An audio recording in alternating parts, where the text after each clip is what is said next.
Hello दोस्तों, आज की वीडियो में जानेंगे मुगल साम्राज्य की 9 सबसे शक्तिशाली महिलाओं के बारे में। आखिर वो कौन सी महिलाएं थीं जो मुगल साम्राज्य में सबसे ज्यादा पावरफुल मानी जाती थीं।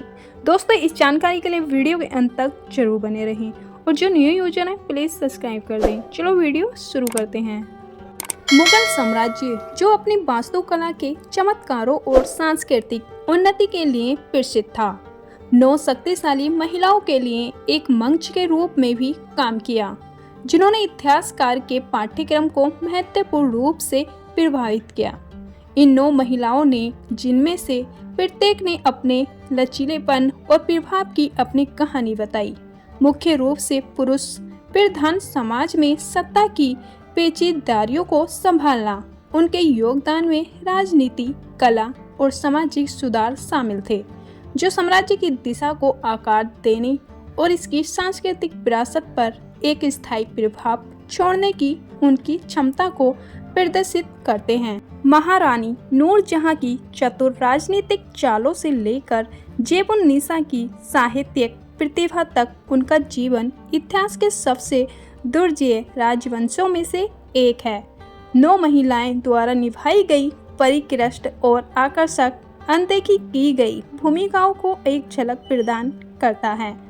नंबर 1 पर आती है महारानी नूरजहां। सम्राट जहांगीर की सबसे प्रभावशाली पत्नी थी और उन्हें अक्सर उनके शासनकाल के बाद के वर्षों के दौरान सिंहासन के पीछे की असली शक्ति माना जाता है। उनकी राजनीतिक सूझबूझ स्पष्ट थी, क्योंकि उन्होंने साम्राज्य पर प्रभावी रूप से यह शासन किया था और वह एकमात्र मुगल महारानी थी जिनके नाम पर सिक्के डाले गए थे। नूरजहां कला की संरक्षक थी और उनका प्रभाव वास्तुकला तक फैला हुआ था, जहां उन्होंने मकबरों में संगमरमर के उपयोग को बढ़ाया, जिससे प्रतिष्ठित ताजमहल को प्रेरणा मिली। नंबर 2 पर आती है मरियम-उज़-ज़मानी। मरियम-उज़-ज़मानी, जिन्हें जोधाबाई के नाम से भी जाना जाता है, मुगल साम्राज्य में सम्राट अकबर की मुख्य पत्नी और प्रमुख हिंदू पत्नी के रूप में एक प्रमुख व्यक्ति थी। राजपूत राजकुमारी के रूप में जन्मी, राजनीतिक गठबंधनों के कारण उनकी शादी अकबर से हुई और वे मुगल साम्राज्य की सबसे लंबे समय तक सेवा करने वाली हिंदू महारानी बनी।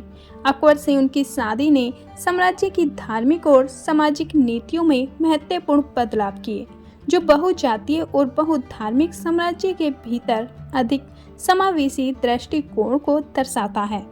मरियम-उज़-ज़मानी अपने असाधारण सुंदरता, शालीनता, बुद्धिमत्ता और दरबारी मामलों में प्रभाव के लिए जानी जाती थी। उन्हें जहांगीर की मां होने का गौरव प्राप्त था, जो सम्राट अकबर के सबसे बड़े जीवित पुत्र और उत्तराधिकारी थे और परिणाम स्वरूप शाहजहां की दादी थी। नंबर 3 पर आती हैं रोशन आरा बेगम। बादशाह शाहजहां और मुमताज महल की तीसरी बेटी के रूप में जन्मी रोशन आरा बेगम अपनी असाधारण बुद्धि और काव्य प्रतिभा के लिए प्रसिद्ध थी। उन्होंने अपने भाई औरंगजेब का समर्थन करते हुए मुगल उत्तराधिकार युद्ध में महत्वपूर्ण भूमिका निभाई थी। सिंहासन पर बैठने के बाद रोशन आरा साम्राज्य की प्रथम महिला या बादशाह बेगम और एक शक्तिशाली राजनीतिक हस्ती बन गईं। वह रोशन आरा बाग के लिए भी जानी जाती हैं, जो वर्तमान में उत्तरी दिल्ली में स्थित एक आनंद उद्यान है। नंबर 4 पर आती है रुकैया बेगम। रुकैया बेगम सम्राट अकबर की पहली पत्नी और मुख्य पत्नियों में से एक, जन्म से मुगल राजकुमारी और अकबर की चचेरी बहन थी। वह अपने पिता हैदर मिर्जा के माध्यम से सम्राट हुमायूं की भतीजी थी, जो उनके सबसे छोटे भाई थे। रुकैया की सगाई कम उम्र में ही अकबर से हो गई थी और 14 साल की उम्र में उसने अकबर से शादी कर ली थी, लेकिन अपनी शादी के दौरान वह निसंतान रही। अपने बाद के जीवन में उसने अपने पोते खुर्रम का पालन पोषण किया, जो बाद में सम्राट शाहजहां बना। रुकैया बेगम के वंश ने उन्हें मुगल दरबार में एक महत्वपूर्ण व्यक्ति बना दिया और उन्हें जान-ए-कला के नाम से भी जाना जाता था, जो साम्राज्य के भीतर उनकी उच्च स्थिति को दर्शाता है। नंबर 6 पर आती है जेब-उन-निसा। मुगल दरबार में साहित्यिक विकास स्तंभ के रूप में जानी जाने वाली जेबुन्निसा न केवल एक राजकुमारी थी बल्कि एक बहुत ही प्रतिष्ठित कवित्री भी थी। उनकी रचनाएं उन्हें अक्सर छंद नाम मखवी के तहत लिखा जाता है, जिसका अर्थ है छिपी हुई। उनकी भावनात्मक गहराई और बौद्धिक समृद्धि के लिए प्रसिद्ध है। वह कला के संरक्षक भी कवियों और विद्वान को प्रोत्साहित करती थी, जिससे एक जीवंत सांस्कृतिक वातावरण को बढ़ावा मिलता था। अपनी शाही स्थिति के बावजूद उन्हें व्यक्तिगत चुनौतियों का सामना करना पड़ा, जिसमें उनके पिता द्वारा कारावास भी शामिल था, जिसने उनकी दृढ़ता और उनकी कविता की शक्ति को उजागर किया। नंबर 7 पर आती है बिल्किस मकानी। बिल्किस मकानी, जिन्हें उनकी पवित्रता और कुलीनता के लिए मरणोपरांत नामित किया गया था, सम्राट जहांगीर की सम्मानित पत्नी और 5वें मुगल सम्राट शाहजहां की मां थी।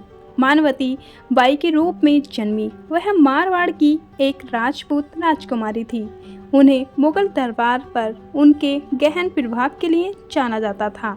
जहांगीर से उनका विवाह एक महत्वपूर्ण राजनीतिक गठबंधन था, जिसने मुगलों और राजपूतों के बीच संबंधों को मजबूत किया। वह शालीन और गरिमा महिला थी और उनकी मृत्यु ने मुगल दरबार में राजपूत प्रभाव के पतन को चिन्हित किया।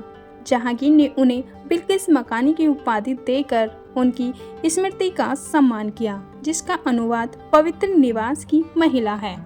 नंबर 8 पर आती है हमीदा बानो बेगम।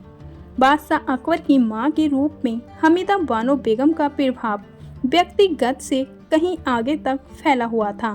वह एक प्रमुख राजनीतिक हस्ती थी जो अपने बेटे को सलाह देती थी और साम्राज्य की जटिलताओं को समझने में मदद करती थी। उनकी बुद्धिमत्ता और कूटनीति कौशल ने अकबर के शासन को मजबूत करने वाले गठबंधन बनाने में महत्वपूर्ण भूमिका निभाई। नंबर 8 पर आती है महामंगा। मुगल इतिहास में एक दुर्जय व्यक्तित्व महामंगा अकबर की पालन मां और उनके शुरुआती शासनकाल के दौरान एक राजनीतिक सलाहकार थी। उन्होंने वास्तविक रेजेंट के रूप में काफी शक्ति का इस्तेमाल किया, जिससे दरबार की राजनीति और प्रशासन पर प्रभाव पड़ा। उनकी महत्वाकांक्षा और राजनीतिक सूझबूझ ने उनके बेटे आदम खां को प्रमुखता से उभारा। हालांकि उनके पतन ने उनके खुद के पतन को भी प्रेरित किया। उनकी विरासत में मस्जिद खैरुल मना मस्जिद का निर्माण शामिल है, जो मुगल वास्तुकला में उनके प्रभाव और योगदान का प्रतीक है। नंबर 9 पर आती है गुलबदन बेगम। हुमायूंनामा की लेखिका गुलबदन बेगम ने मुगल दरबार के जीवन और समय पर एक अद्वितीय महिला परिच्छेद प्रदान किया। उनके संस्करण एक मूल्यवान ऐतिहासिक दस्तावेज है, जो उनके भाई हुमायूं के शासनकाल की व्यक्तिगत और राजनीतिक पेचीदगियों के बारे में जानकारी देते हैं। उनका वर्णन न केवल एक ऐतिहासिक विवरण है, बल्कि मुगल राजवंश में महिलाओं की प्रभावशाली भूमिका का भी परिणाम है। दोस्तों, मुगल साम्राज्य की कौन सी बेगम आपको ज़्यादा पसंद है, वो आप कमेंट बॉक्स में ज़रूर बताना। और ऐसे ही ऐतिहासिक वीडियो देखने के लिए हमारे चैनल को सब्सक्राइब करना ना भूलें। चलो मिलते हैं नेक्स्ट वीडियो में, जब तक के लिए अपना ख्याल रखना। धन्यवाद।